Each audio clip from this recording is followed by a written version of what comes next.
Big boss Kannada season 12ರ ಶೋನಲ್ಲಿ ಕಾವ್ಯ ಶೈವ ಹಾಗೂ ಗಿಲ್ಲಿ ನಟ ಅವರ ಸ್ನೇಹವೇ ಹೈಲೈಟ್ ಆಗಿದೆ. ಈ ಮಧ್ಯೆ ಕಾವು ಕಾವು ಅಂತ ಗಿಲ್ಲಿ ಕರೆಯೋದು, ಕಾವ್ಯ ತನ್ನ ಹುಡುಗಿ ಎನ್ನುವಂತೆ ಮಾತನಾಡೋದು, ವರ್ತಿಸೋದು ಕಾವ್ಯಗೆ ಇರಿಟೇಟ್ ಆಗಿತ್ತು. ಇದನ್ನ ಅವರು ವಿರೋಧಿಸಿದ್ರೆ ಮನೆಯವರು ಬೆಂಬಲ ಕೊಟ್ರು. ಬಿಗ್ ಬಾಸ್ ಮನೆಯಲ್ಲಿ ಕಾವ್ಯಾಳನ್ನ ನಾನು ಮಾತ್ರ ನಗಿಸಬಹುದು, ಅವಳು ನನ್ನ ಜೊತೆ ಮಾತ್ರ ಡ್ಯಾನ್ಸ್ ಮಾಡಬೇಕು ಅಂತ ಹೇಳೋದು, ವೀಕೆಂಡ್ ಎಪಿಸೋಡ್ನಲ್ಲಿ ಕೂಡ ಕಿಚ್ಚ ಸುದೀಪ್ ಮುಂದೆ ಪ್ರೇಮ ನಿವೇದನೆ ಮಾಡೋದು ಮಾಡ್ತಾ ಇದ್ರು.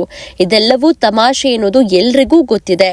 ಕಾವ್ಯ ಶೈವ ಜೊತೆಗೆ ಗಿಲ್ಲಿ ನಟ ಅವರು ಕಾಮಿಡಿ ಮಾಡೋದು, ರೇಗಿಸೋದು, ಯಾವಾಗಲೂ ಅವರ ಪರವಾಗಿ ಇರೋದು, ಕಾವ್ಯ ಭಾವನೆಗಳಿಗೆ ಮಾತ್ರ ಬೆಲೆ ಕೊಡ್ತಾರೆ ಎನ್ನುವುದು ದೊಡ್ಡ ಮಟ್ಟದಲ್ಲಿ ಚರ್ಚೆಯಾಗಿತ್ತು.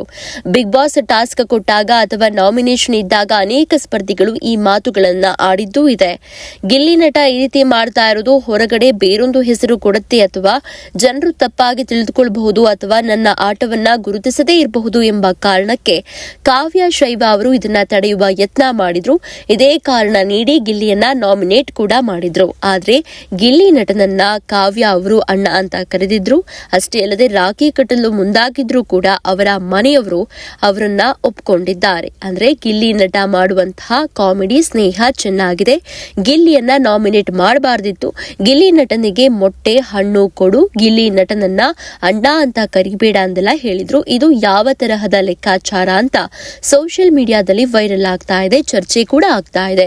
ಗಿಲ್ಲಿ ನಟನಿಗೆ ಕಾವ್ಯ ಕುಟುಂಬದವರು ಬೆಳ್ಳಿಯ ಬ್ರಾಸ್ಲೆಟ್ ಗಿಫ್ಟ್ ಆಗಿ ಕೊಟ್ಟಿದ್ದು ಕೂಡ ಚರ್ಚೆಯಾಗ್ತಾ ಇದೆ.